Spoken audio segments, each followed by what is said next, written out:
Hello and welcome. My name is Zaffar Iqbal, and you are watching the Mojo Story. India has dismissed as baseless a report by the Globe and Mail claiming Prime Minister Modi was aware of an alleged plot to murder Hardeep Singh Nijjar, the Khalistani separatist who was killed in Canada last year. Now, the report citing an unnamed Canadian security official also alleged involvement by Indian Home Minister, National Security Advisor, and Foreign Minister. India termed the claims part of a smear campaign that worsens already strained India Canada ties, which have been deteriorating since Canadian Prime Minister Justin Trudeau stood up in the parliament in September last year and said that agents of the government of India were responsible for the assassination of Hardeep Singh Nijjar. Now, India has firmly rejected those accusations and said that those are unfounded and politically motivated. We are joined to discuss this by an eminent panel today from Canada. We are joined by Terry, who's a senior journalist. Welcome to the show, sir. And also, we are joined by Veena Sikri, former senior diplomat. Welcome to Mojo Story, ma'am. If I may start with you, Terry, how do you interpret the new development that we're seeing, that series of developments taking place between Canada and India over the last few months and last few days? How do you interpret this new development of bringing in the name of the Prime Minister and indicating that he was in loop? Uh, the report said that the plot to assassinate Niger and Prime Minister Modi seem to be aware about that development. Well, it's not good news. I mean, this is the second time now that we've all said, well, it can't get any worse. And we're wrong. It does get worse. Now it's hard to see this as anything but rock bottom with the Canadians naming India's Prime Minister, Foreign Minister, National Security Advisor, Home Minister. It's almost gone nuclear. Now, I want to say, first of all, that the Globe and Mail is not some kind of trashy newspaper. If Indians don't know about the Toronto Globe and Mail, it's a serious newspaper. It's got a pretty good track record on national security.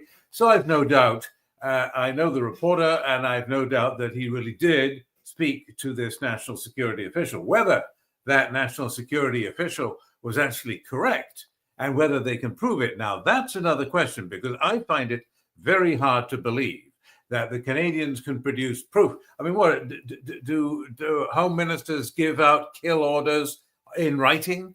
I mean, come on, that's not how it works.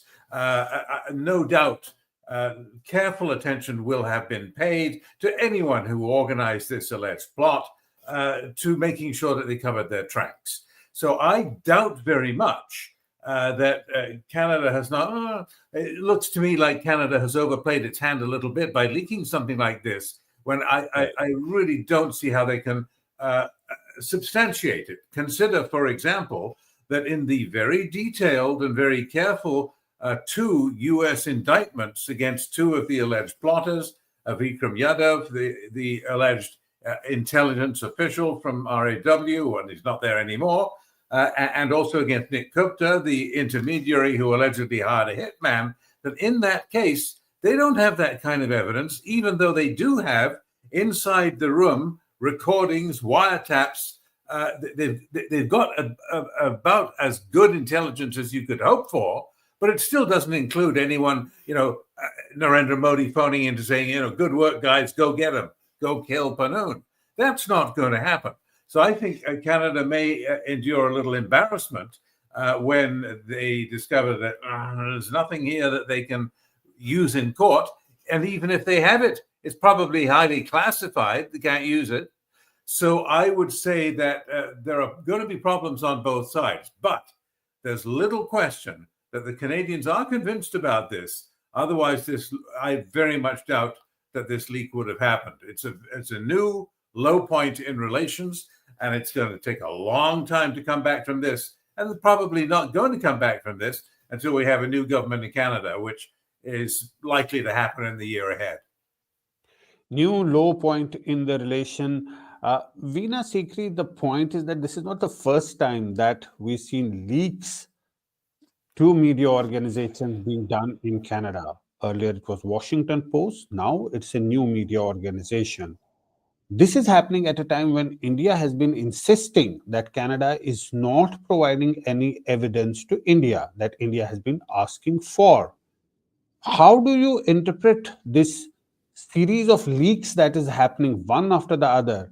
It was the Home Minister, Indian Home Minister, who was named in the first leak, and now it sorts of it tries to interpret that it's the Prime Minister also who was in the loop of all of this.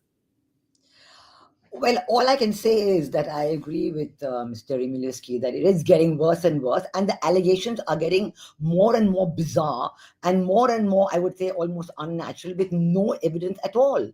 Right from the time that Prime Minister Trudeau stood up in Parliament and spoke about credible allegations. I mean, nobody's ever heard of this as a term, credible allegations. You can have credible evidence, but credible allegations.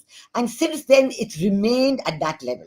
Each time we have asked for evidence, we are prepared to discuss evidence. Even as recently as the meeting in Singapore, which is now talked about a lot, there is no evidence that has been given. But for some reason, the Canadian government wants to keep this focus on India and raise the bar every time for maintaining the focus on India, because each time they've tried it and it's gone to bizarre levels. I mean, look at this ludicrous levels, preposterous levels. I mean, saying that the Indian High Commissioner is a person of interest, and the Canadian High Commissioner has been expelled from India as a result of that. And of course, our High Commissioner is also back in India together with senior diplomats. And now saying that the Home Minister, the Foreign Minister, and now the Prime Minister, are you hiding something? I think there is a lot of talk in Canada that actually there's a simultaneous inquiry going on China's interference in Canadian internal politics, and there have been a lot of factors unearthed there, including a $500 million fentanyl factory run by a Khalistani. So I think there is something here, something desperate, that Prime Minister Trudeau is resorting to these desperate measures, thinking at all times that he's going to show up his popularity by extending the blame to India. And each time it hasn't worked.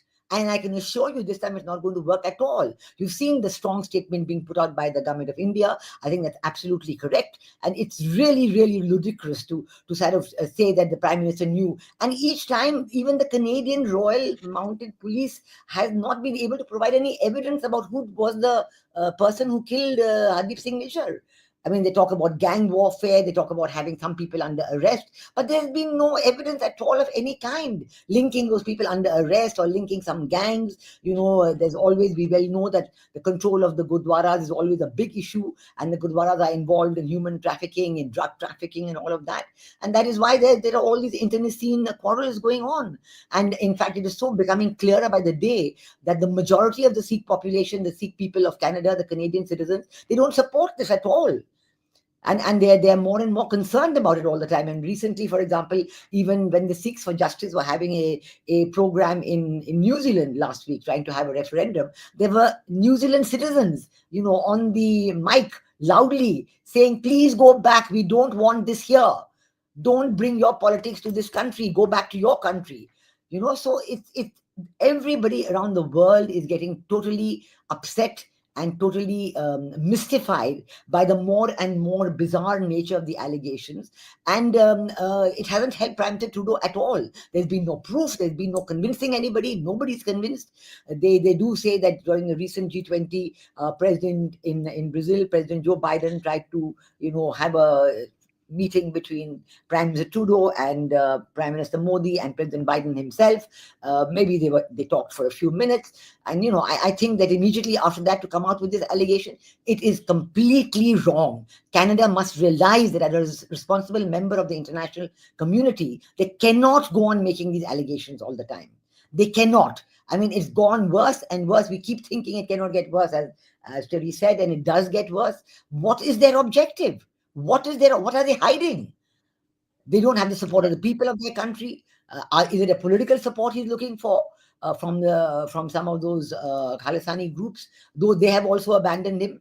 So it's really getting to a stage where you wonder what Canada thinks is its role in the international community, and how Prime Minister Trudeau government thinks that its role as a responsible member of the international community, the responsible member of big groups in the international community, how is it served by making these bizarre allegations? Nobody's taking them seriously. Tell me one government that's taking them seriously. There isn't. Nobody is. Right. India has come up with a strong statement. That statement was on our screen, that India has clearly rubbished that newspaper report and said that it's a smear campaign, part of a smear campaign. But Terry, can you help us to understand the larger picture? What is going on here? What is the objective? What is the end game? Why are the bars raised so high? It started on a general term, agents of the government of India. Then it became more specific. The Indian High Commissioner was called as the person of interest, and then the Home Minister, and now it's gone to the level of the Prime Minister. Well, there is one possible explanation that we haven't discussed, of course, and that is that Canada believes this and does have the evidence, but can't discuss it because it's classified or whatever. I want to make one related point, though, and that is that the question, I agree with much of what Veena has said, but I differ with her a little bit, if I may, on this question of nobody's taking it seriously. India is taking it seriously. And what I mean is, if you look at the indictments by the FBI, by the American Department of Justice, and you look at the Indian reaction to those indictments, India says that they're taking them very seriously. That's a quote. So the answer to the question, who takes this seriously, is India is. And those allegations are essentially the same allegations about the same plot targeting the same people, meaning Gurpratap Singh Pannoon, the head of Sikhs for Justice in New York, and Hardeep Singh Nijjar in British Columbia. All right. So I don't see India going to the United States and saying this is absurd, it's outrageous. We deny these allegations. They're not really denied. In fact, rather the reverse. They have thrown the suspect, the alleged suspect, Vikram Yadav, the RAW, former RAW agent, they've thrown him under the bus. They've named him and shamed him and fired him. Why do they fire them if these allegations are absurd and unbelievable? Now, Terry, I think that what Government of India is doing, Government of India is taking the two cases separately. It is taking the American case separately and the Canadian case separately. The Government of India says that, well, some evidence has come for the foiled assassination bid on Pannoon from America, and they've started the investigation. Pannoon So have the Nijjar. Americans. That's what the indictment says. Right. But they say that as far as Nijjar case is concerned, Canadians have failed to give the evidence so far. That has been the Indian stand. Well, you're trying to link the two because in that indictment, both are named, but India has been treating the two cases separately. Well, so what? I mean, with respect, it's the same plot against the same targets by the same people. It's the same allegations. It's just that in the one case, the Americans have been subtle and discreet, a little more sophisticated, if you like, by leaving some wiggle room. They didn't point the finger at the government itself. No, they pointed the finger at an employee of the government, leaving a way out. And they didn't make a big speech in Parliament. They didn't have President Biden get up and make a big speech about how outrageous and unacceptable this was, an invasion of our sovereignty, blah, blah, blah, whereas Trudeau did make a big speech. So they backed India into a corner. So there are some differences between the cases, but it's the same plot. So I'm simply making the point that if you believe what India says, that it is taking this very seriously, then you can't argue that nobody takes them seriously. It just ain't so. So, there's problems on both sides, I grant you. And Veena, yes, India is treating it differently. I'm just saying that if you look at the indictments, it's not different. Right. Let Veena respond to this. Veena, if you can unmute, Veena. Yes. The point that he is saying is that the two cases are the same. While Americans were more subtle in their approach, the Canadians have taken a different route, where the Prime Minister of the country stood up in the Parliament and said that agents of the government of India were responsible for the assassination of Hardeep Singh Nijjar. I'm saying, first of all, let me clarify. When I say that nobody's taking it seriously, India, of course, is the country who is being accused, and we are responding as a very responsible member of the international community. We have done everything with great responsibility, with great seriousness. We have not joked or made remarks about credible allegations and so on. We are responding. I'm talking about the rest of the world. We know in our discussions, we know what they say, we know what responses are coming in. We know that, what the rest of the world feels about what is happening in Canada. And yes, you're right. The two cases are separate. What is happening in Canada and what is happening in USA, our discussions with the two governments are separate. There's no question of the discussions being, linked in any way. And we're treating them with all seriousness, each of them. I mean, we have always asked the Canadian government, give us the evidence. When you say credible allegations, what do you mean by that? Where is the evidence? And it has not been forthcoming. Despite a series of meetings, there are only public allegations coming up. And everybody, the whole world is looking at that. That, every time we ask for allegation, there's one more allegation. And then something is leaked to the Washington Post. Something is leaked to the Globe and Mail. So this is a kind of and then the minister actually says this is part of our communications campaign. So, I mean, it seems as though this is something which is targeting India in such a bizarre fashion that it is really hiding something else. And we have said repeatedly, even when Hardeep Singh Nijjar went there, he was an illegal immigrant. We have given all the information to the government of Canada, but then still he was, given full citizenship. And there's so many others, even Arshad Dalla case, so many others where we have always responded with great seriousness. When we say that these people are responsible for, crimes in India and they need to be sent back to be tried, it's based on hard evidence. Is based on hard evidence sent to the Interpol. It's not some public statement made by a minister or an official. And certainly, those are very responsible responses that India is making. India is not taking it lightly at all.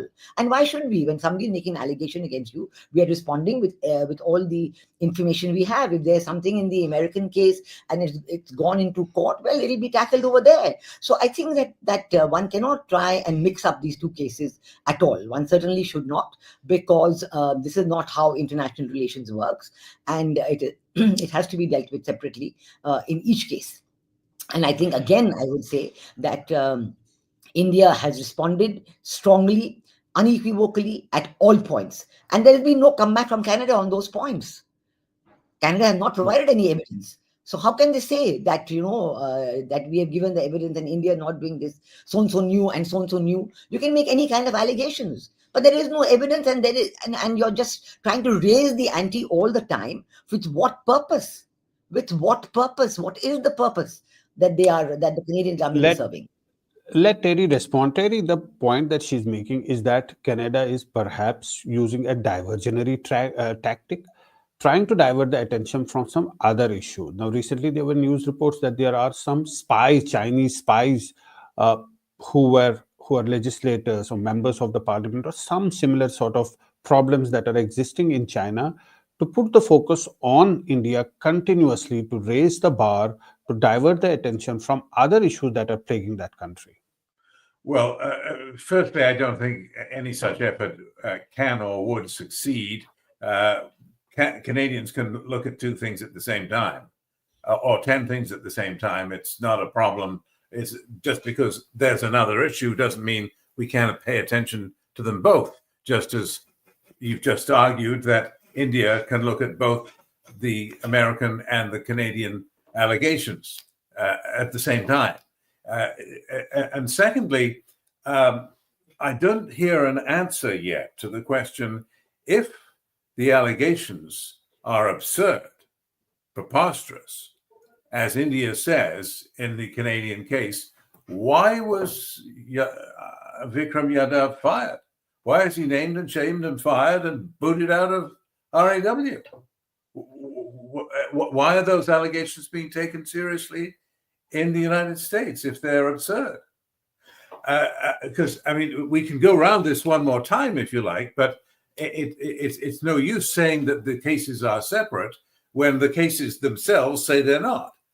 When the case itself says, if you look at paragraph 6, look at paragraph 28 of the Nikhil Gupta indictment, there you will see Gupta himself was recorded telling the alleged hitman, who was actually an undercover cop, that Nijjar is also the target of the same plot that they're aiming at Panoon. So, you know, you can't take that seriously and say that you're not taking it seriously. You can't have it both ways. Secondly, let me make the point that there are possible explanations other than, oh, they're trying to divert attention from the Chinese thing or whatever. There are reasons why Canada might not want to discuss the evidence in public at this stage. Firstly, because in Canada, you could jeopardize. There is a case in the murder of Nijjar. There are 4 young men who are charged with that murder. And you can wreck that case. In Canadian law, you can't go ahead and try them in public, spread the evidence around in public before the trial, because the judge will say, wait a minute. You're tainting the jury pool. You're prejudicing the case. You're not allowed to do that. I'm throwing that evidence out. You don't want to do that. Secondly, you also have a problem with the Five Eyes information sharing agreement. This is classified information that is shared among the 5 countries, including the US and Canada. And that information you can use, but you cannot spread around somebody else's classified intelligence. Justin Trudeau is not entitled. He cannot. He won't get any more US intelligence if he goes spreading it around. So he's not allowed to describe it. And thirdly, I will say that I do not believe that Prime Minister Modi, of all people, a strong character, not a man to be easily pushed around, that he met Justin Trudeau at the G20 at the outset, a year ago in September, that he met Justin Trudeau, and when Trudeau brought this up, that Modi didn't ask any questions. He sat there like a potted plant and never said, well, what's your evidence for this? Of course he asked that question. And I find it impossible to believe that Canada has given no evidence at all. Not a shred of evidence, the Indians say. I don't believe that at all. But Terry, isn't it also a fact that a few days ago, Justin Trudeau said that he made those statements based on an intelligence input and not evidence? Yes, and India, good point. But India has made a great fuss about how intelligence isn't evidence. Well, it is if it's factual. I mean, if you receive intelligence that there is a wiretap of you plotting a murder spree, and then one of your targets shows up dead, and then there's a photograph of you paying the hitman, that's all intelligence. If it's factual and you can prove it, it's evidence. Of course it is. Facts are still facts. Facts are still evidence. Intelligence can be factual. And maybe it is, maybe it isn't. But if you can prove it, it's evidence.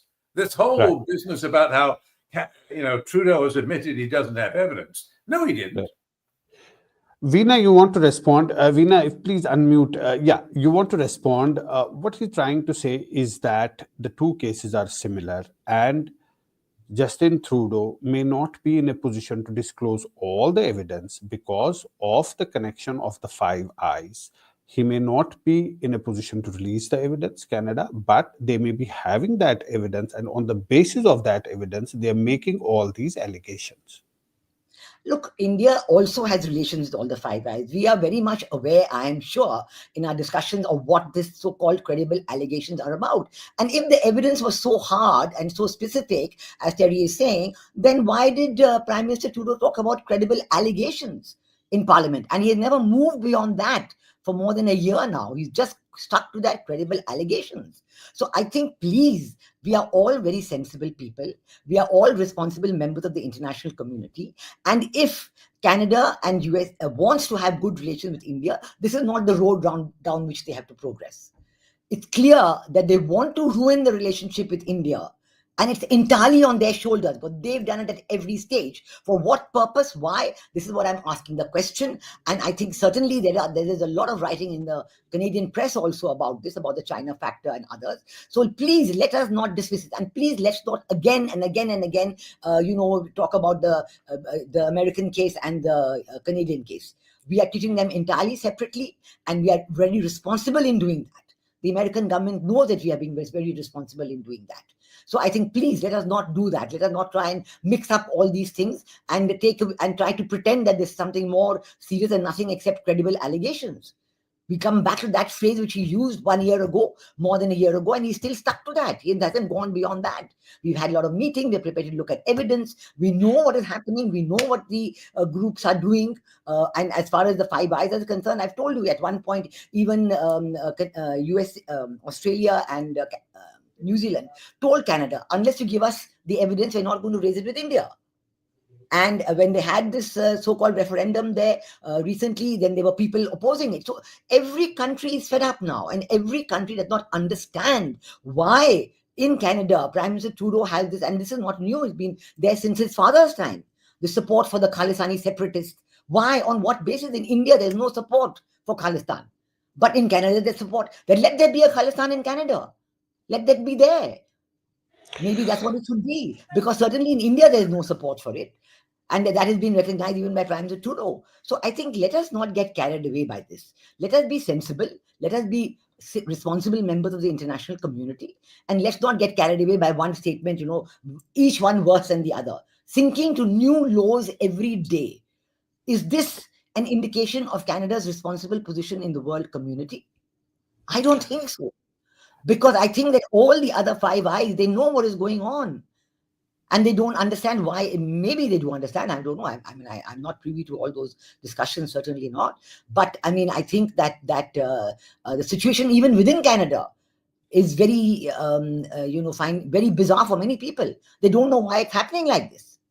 They don't know why Canada is determined to ruin the relationship with India by every means possible without any evidence at all, and still calling it credible allegations. I mean, let the US case proceed on its own. I think there's no right and no responsibility in mixing up the two cases. Terry, when Justin Trudeau first made this statement, he stood up in the parliament. The prime minister of a country in the country's parliament stood up and made that statement. Well, you say that you Americans have been more discreet and the two cases are connected. What is it that made Justin Trudeau, the prime minister of a country, to make that statement? And since then, we've been seeing a complete focus on this case repeatedly, one after the other. Canadians insisting that the agents of the government of India were responsible for the assassination, and India has been constantly saying not a shred of evidence has been provided. Well, sometimes governments don't tell us the whole truth. Let's be polite. And that can apply to both our governments. Let's face it. None of us here are spokesmen for these governments. I'm certainly not a spokesman for Canada. I think Canada's made a lot of mistakes on this file. And in fact, I think that for the past 43 years at least, Canada has utterly failed to address India's legitimate concerns about security concerns about the Khalistan movement in particular. And now these chickens are coming home to roost. But I want to focus on your question. What's motive? Why would Trudeau do this? Why would he come out with this statement? Well, the fire brigade showing up isn't the cause of the fire. What happened here? If Trudeau is correct and the RCMP is correct, then the original mistake was not Trudeau getting up and making a speech to object to it. The original mistake was the crime itself of murder. Now, you know and I know that it is not unprecedented by any means for governments in this world to send hit squads to eliminate their enemies.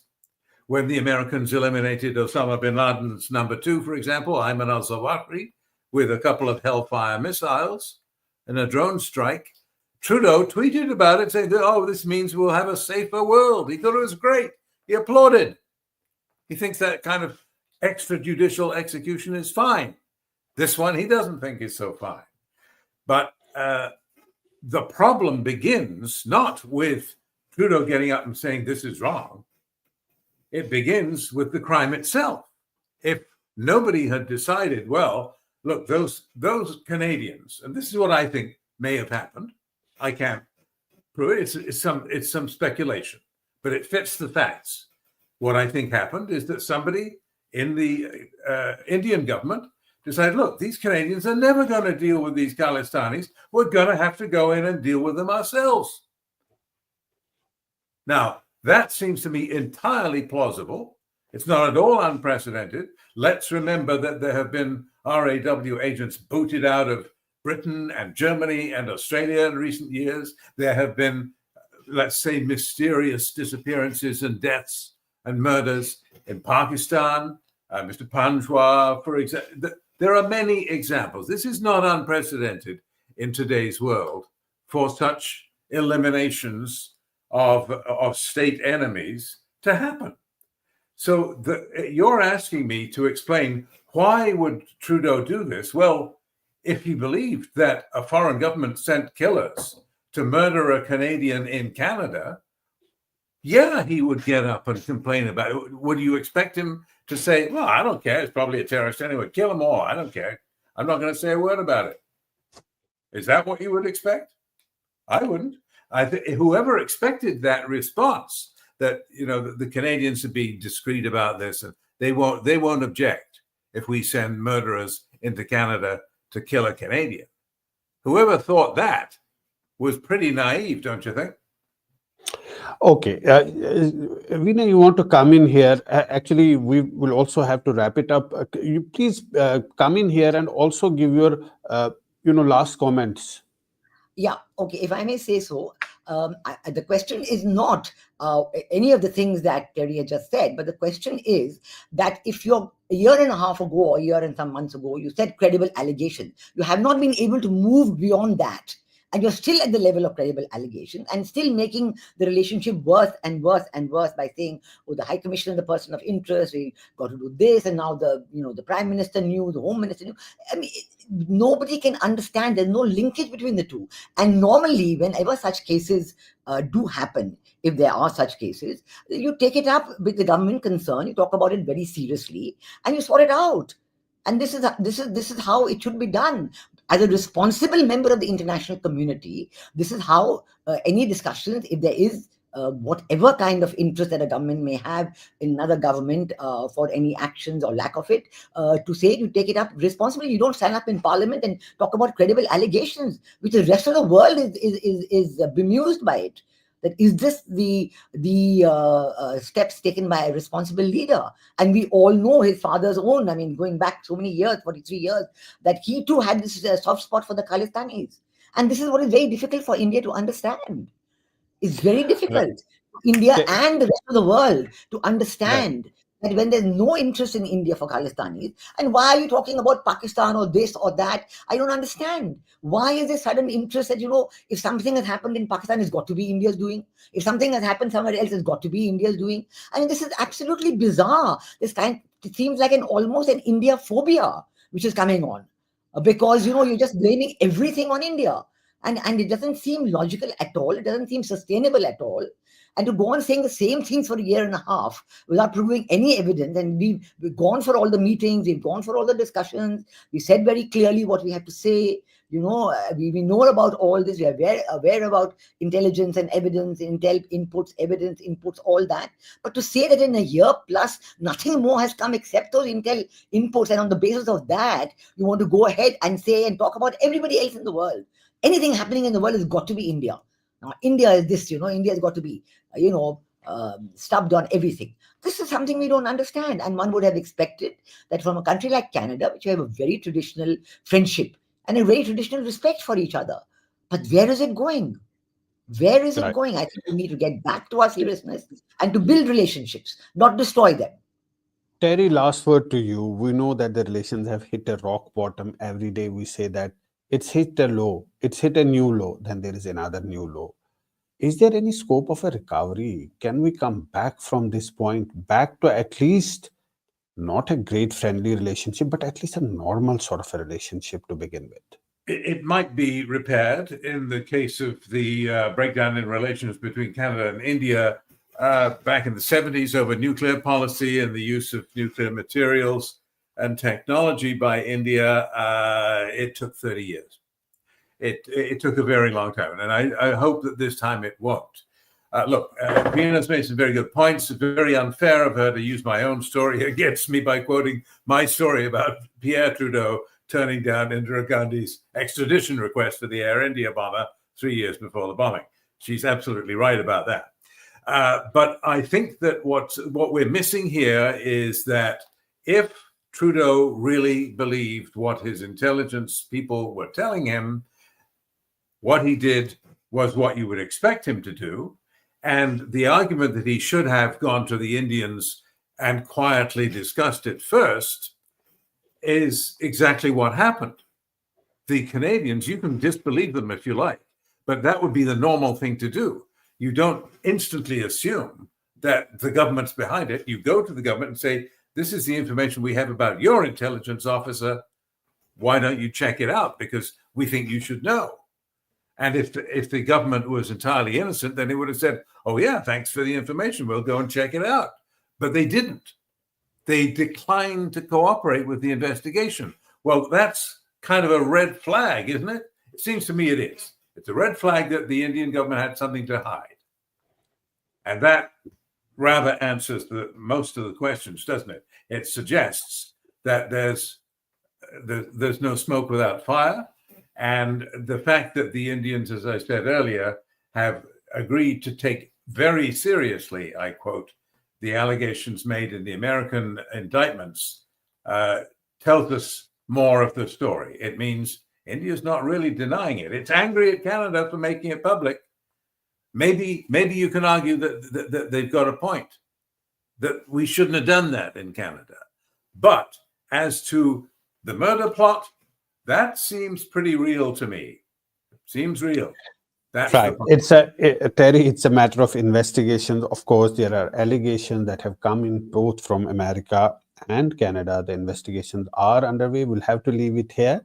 Thanks so much, Terry and Veena Sikri, for joining us today and for sharing your thoughts. And thanks to our viewers for watching the Mojo Story.